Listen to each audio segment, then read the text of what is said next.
Peter crouch. അദ്ദേഹത്തിന്റെ പേര് കേൾക്കുമ്പോൾ തന്നെ പലർക്കും ഓർമ്മ വരുന്നത് ഒരു 6 അടി 7 ഇഞ്ചുകാരനായ ഒരു സ്ട്രൈക്കറെയാണ്. ഇദ്ദേഹത്തിന്റെ ഒരു ഷോർട്ട് വീഡിയോ ഞാൻ എന്റെ യൂട്യൂബ് ചാനലിൽ ഒരു ഷോർട്സ് ആയി അപ്ലോഡ് ചെയ്തിരുന്നു. അപ്പോൾ അതിന്റെ കമന്റ് ബോക്സിൽ ഇദ്ദേഹത്തിന്റെ ഒരു ഫുൾ ലൈഫ് സ്റ്റോറി വേണമെന്ന് പലരും പറഞ്ഞിരുന്നു. ആ ഒരു വീഡിയോയ്ക്ക് നല്ല രീതിക്ക് റെസ്പോൺസ് കിട്ടിയതുകൊണ്ട് ഇദ്ദേഹത്തിന്റെ ലൈഫ് സ്റ്റോറി ഇന്ന് നമ്മൾ ചുരുക്കി വിവരിച്ച് പറഞ്ഞു തരുന്നതായിരിക്കും. അപ്പോൾ വീഡിയോ സ്കിപ്പ് ചെയ്യാണ്ട് തന്നെ എല്ലാവരും കാണാൻ ശ്രമിക്കുക. അപ്പോൾ അധികം ലാഗ് അടിപ്പിക്കാണ്ട് നമുക്ക് ഡയറക്റ്റ് കാര്യത്തിലേക്ക് കടക്കാം. വർഷം 1981 ജനുവരി 30 ഇംഗ്ലണ്ടിലാണ് അദ്ദേഹം ജനിക്കുന്നത്. പിന്നീട് അദ്ദേഹം കുടുംബത്തോടുകൂടി സിംഗപ്പൂരിലേക്ക് മാറുകയും ചെയ്തു. തന്റെ പാഷൻ ഫുട്ബോൾ ആണെന്നും അത് തിരിച്ചറിഞ്ഞുകൊണ്ട് അദ്ദേഹം വീണ്ടും ഇംഗ്ലണ്ടിലേക്ക് കുടുംബത്തോടുകൂടി മടങ്ങി വരികയാണ് ഉണ്ടായത്. ചെറുപ്രായത്തിൽ തന്നെ യൂത്ത് തല അക്കാഡമിയിലൊക്കെ നല്ല രീതിയിൽ കളിച്ചു വന്നിരുന്നു. എന്നാൽ ഇദ്ദേഹത്തിന് ഒരു വില്ലനായി മുമ്പോട്ട് വന്നത് അദ്ദേഹത്തിന്റെ നീളം തന്നെയായിരുന്നു. പല കളിയാക്കലിനൊടുവിൽ അദ്ദേഹം ടോട്ടൻഹാം സീനിയർ ടീമിലേക്ക് ഇടം പിടിച്ചു. എന്നാൽ സീനിയർ ടീമിൽ അദ്ദേഹം ഇടം പിടിച്ചെങ്കിലും അദ്ദേഹത്തെ മാറി മാറി പലതരം ക്ലബ്ബുകളിലേക്ക് ലോണിലേക്ക് അയക്കപ്പെട്ടു. എന്നാൽ അദ്ദേഹത്തിന്റെ കളിശൈലിയും അദ്ദേഹത്തിന്റെ കഴിവും തിരിച്ചറിയുന്നത് പോർട്ട്സ്മൗത്ത് FC എന്ന ക്ലബിൽ ചേർന്നതോടു കൂടിയായിരുന്നു. തന്റെ നീളം കൂടിയ അതേ കാലുകൊണ്ടും തല കൊണ്ടും ഗോളുകൾ അടിച്ചുകൂട്ടിയും സ്വന്തം ആരാധകർക്ക് ഒരു നല്ല കളിക്കാരനുമായി പല വമ്പൻ ക്ലബ്ബുകളുടെ ശ്രദ്ധ പിടിച്ചെടുത്തു. എന്നാൽ 2002 ആസ്റ്റൺ വില്ല FCയിലേക്ക് ഇദ്ദേഹം കൂടുമാറിയതോടെ ഇക്കാണുന്ന ഗതിയൊക്കെ മാറി. ആസ്റ്റൺ വില്ലയിൽ ഇദ്ദേഹത്തിന്റെ കരിയർ ഒന്നുകൂടി ഡൗൺ ആയി. ഇദ്ദേഹത്തിന്റെ ഹൈറ്റിനെ പറ്റി പിന്നീട് പലരും വീണ്ടും കളിയാക്കാൻ തുടങ്ങി. ഇദ്ദേഹം ഒരിക്കലും ഒരു ഫുട്ബോൾ പ്ലെയറായി തോന്നുന്നില്ല എന്നിവരെ പുച്ഛിച്ച് പറഞ്ഞവരുണ്ട്. എന്നാൽ ഈ കളിയാക്കലും പുച്ഛഭാവങ്ങളൊക്കെ ഇദ്ദേഹം ചിരിച്ചുകൊണ്ട് നേരിട്ടു. എല്ലാവർക്കും ഒരു സമയമുണ്ട് എന്ന് പറയുന്നത് വെറുതെ ഒന്നുമല്ല. പീറ്റർ ക്രൗച്ച് എന്ന സ്ട്രൈക്കറുടെ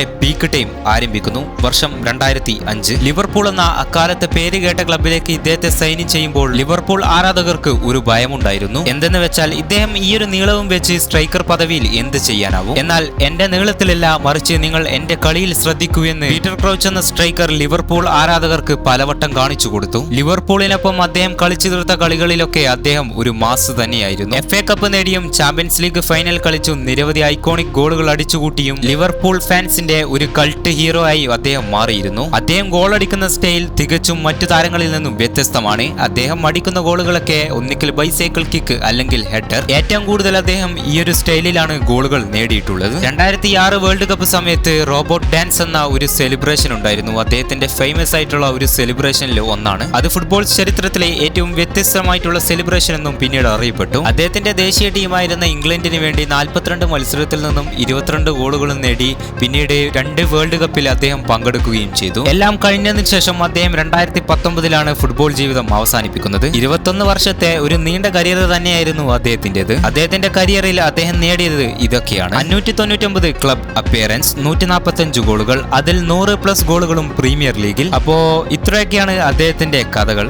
വീഡിയോ ഇഷ്ടപ്പെടുകയാണെങ്കിൽ ലൈക്കും സബ്സ്ക്രൈബ് ചെയ്യാൻ മടിക്കരുത്. അടുത്തത് ആരുടെ കഥ വേണമെന്ന് നിങ്ങൾ താഴെ കമന്റ് ബോക്സിൽ അറിയിച്ചേക്കുക. അപ്പോൾ അവരുടെ കഥ ഞാൻ ചെയ്യുന്നതായിരിക്കും. സബ്സ്ക്രൈബ് ചെയ്യാത്തവരുണ്ടെങ്കിൽ മാക്സിമം എല്ലാവരും സബ്സ്ക്രൈബ് ചെയ്യുക. നമുക്ക് 100K അടിക്കാൻ ഇനി കുറച്ച് സബ് കൂടി മാത്രം മതി. നെക്സ്റ്റ് ഒരു നല്ലൊരു വീഡിയോയുമായി വരുന്നതായിരിക്കും.